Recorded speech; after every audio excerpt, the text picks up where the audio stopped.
থেকে শুরু হচ্ছে উচ্চ মাধ্যমিক পরীক্ষা। জীবনের দ্বিতীয় বড় পরীক্ষা দিতে স্কুলে ভিড় জমিয়েছে পরীক্ষার্থীরা। স্কুল গেটের সামনে পরীক্ষার্থীদের সম্পূর্ণ চেক করে পরীক্ষা কেন্দ্রে প্রবেশ করানো হচ্ছে। কোনো রকম ব্যাগ, মোবাইল ফোন বা কালারিং জিনিসপত্র নিয়ে পরীক্ষা কেন্দ্রের ভেতরে প্রবেশ করতে দেওয়া হচ্ছে না। পরীক্ষার্থীদের পরীক্ষা কেন্দ্রে আসতে যাতে কোনো রকমের অসুবিধা না হয় তার জন্য পুলিশ প্রশাসন খুবই তৎপর।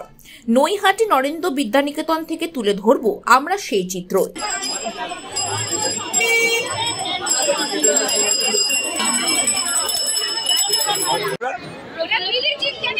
জীবনে দ্বিতীয় বড় পরীক্ষা দিচ্ছ, কেমন লাগছে? ভয় লাগছে? অতটা ভয় লাগছে না? কনফিডেন্স আছে? মানে বেশি না, মানে একটু নার্ভাস। আজকে প্রথম দিন, কি পরীক্ষা?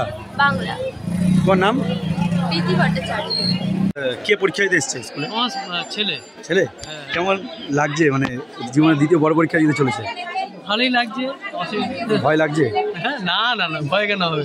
ওর মতন করে পরীক্ষা দেবে, অসুবিধা কি আছে? আশা করছেন ভালোই হবে? হ্যাঁ, অবশ্যই। আপনার নাম? চঞ্চল পাল। কোথা থেকে এসছেন? নৈহাটি গুলবাড়ি থেকে। কোন স্কুল থেকে পরীক্ষা দিতে এসছে? হ্যাঁ, পল্লীমঙ্গল থেকে। কেমন লাগছে, মানে কি মনে হচ্ছে দ্বিতীয় বড় পরীক্ষা দিতে চলেছে? না, ভালোই, আশা করছি তো ভালোই। একটু ভয় আছে মনে? না, ভয় তো একটু থাকবেই। উচ্চ মাধ্যমিক পরীক্ষা যখন এবার প্রথম ফার্স্ট, একটু তো ভয় থাকবে। কেমন দেখছেন পরীক্ষার জায়গা? এখন তো মোটামুটি ভালোই দেখছি, সব কিছু ভালো সুস্থভাবে হচ্ছে। মোটামুটি ভালোই দেখছি। আপনার নাম? আমার জওহরলাল দে।